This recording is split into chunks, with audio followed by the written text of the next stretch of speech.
July 21 ചരിത്രമുറങ്ങുന്ന വലിയ ചുടുകാട്ടിൽ മുഷ്ടി ചുരുട്ടി പ്രായത്തെ വെല്ലുവിളിച്ച ആ വിപ്ലവകാരിക്ക് വേണ്ടി അവർ തൊണ്ട പൊട്ടുമറച്ചത്തിൽ മുദ്രാവാക്യം മുഴക്കും.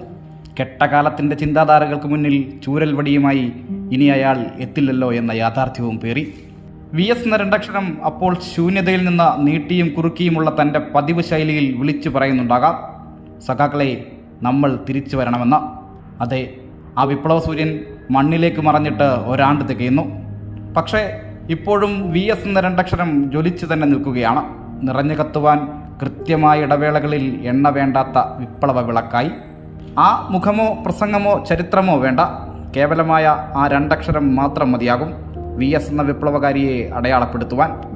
പാർട്ടി തെറ്റായി സഞ്ചരിക്കുന്നുവെന്ന് കണ്ടപ്പോൾ തിരുത്തിയ നേതാവ്, പുന്നപ്ര വയലാർ സമര നേതൃത്വമായി ജീവിച്ചു മരിച്ച പോരാളി, സാധാരണക്കാരൻ്റെ ജീവിത സ്വപ്നങ്ങൾക്ക് അവൻ്റെ അവകാശങ്ങൾക്ക് എന്നും വില കൽപ്പിച്ച യഥാർത്ഥ കമ്മ്യൂണിസ്റ്റ്. വാക്കുകളും വാചകങ്ങളും തികയാതെ വരും ആ ഒത്ത കമ്മ്യൂണിസ്റ്റിനെ കുറിച്ച് വെക്കുവാൻ. തലനരക്കുകയല്ല എന്റെ വൃദ്ധത്വം, തലനരക്കാത്തതല്ല എന്റെ യുവത്വവും.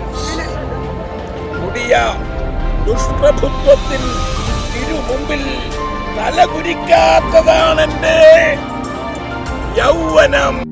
അമ്മയെ നഷ്ടപ്പെട്ട ചെറുബാല്യം, പട്ടിണിയുടെയും സഹനത്തിൻ്റെയും പഠനകാലം, അവിടെ തുടങ്ങി വേലിക്കകത്ത് ശങ്കരനച്യുതൻ എന്ന വിപ്ലവകാരിയുടെ ഉദയം. ജാതി പറഞ്ഞ സവർണ സഹപാഠികളെ അരഞ്ഞാണമൂരിയടിച്ചു തുടങ്ങിയ പോരാട്ടത്തിൻ്റെ തുടക്കം. കാലിൽ ബയണറ്റ് കുത്തിയിറക്കി മുറിവേൽപ്പിച്ചപ്പോഴും കൊടിയ മർദ്ദനം ഏറ്റുവാങ്ങേണ്ടി വന്നപ്പോഴും തളർന്നിട്ടില്ല, തളർത്താൻ കഴിഞ്ഞിട്ടുമില്ല. മരിച്ചു എന്ന് വിധിയെഴുതി വഴിയിൽ തള്ളിയ പോലീസ് ഭീകരതയിൽ നിന്ന് അയാൾ വിപ്ലവ സൂര്യനായി ഉയർത്തെഴുന്നേറ്റു. അങ്ങനെയൊന്നും തീർന്നു പോകുന്നതല്ലായിരുന്നു അച്യുതൻ്റെ ഉള്ളിലെ വിപ്ലവ വീര്യം. തിരിച്ചു വന്നു, പാർട്ടിയുടെ കരുത്തായി. ഒടുവിൽ പാർട്ടി സെക്രട്ടറിയായി കേരളത്തിലെയും ഇന്ത്യയിലെയും പാർട്ടിയെ നയിച്ചു. ചടയന് ശേഷം ആരെന്ന ചോദ്യത്തിന് ഇനി വിജയനാവട്ടെ എന്ന ഉത്തരവും ആ പ്രായം ചെന്ന കമ്മ്യൂണിസ്റ്റിനുണ്ടായിരുന്നു.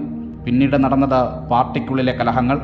മാറ്റി നിർത്തപ്പെട്ടു, കലഹിച്ചു, പോരടിച്ചു. എല്ലാം പാർട്ടിയെ ശരിയായ ദിശയിലേക്ക് നയിക്കാനായിരുന്നുവെന്ന കാലം പിന്നീട് തെളിയിച്ചു. ഒടുവിൽ ആ വാർത്ത ഉയർന്നപ്പോൾ കേരളം ഒന്നാകെ വിതുമ്പി. അവർ ആ യഥാർത്ഥ കമ്മ്യൂണിസ്റ്റിനു പിന്നാലെ കരഞ്ഞു കലങ്ങിയ കണ്ണുകളുമായി മുഷ്ടി ചുരുട്ടി. അങ്ങ് അനന്തപുരിയുടെ മണ്ണിൽ നിന്നും ആലപ്പുഴയുടെ വിപ്ലവ മണ്ണിലേക്ക് ഒഴുകിയെത്തിയ ആ ജനസഹസ്രങ്ങൾ മാത്രം മതിയാകും VS ആരായിരുന്നുവെന്ന് അടയാളപ്പെടുത്തുവാൻ.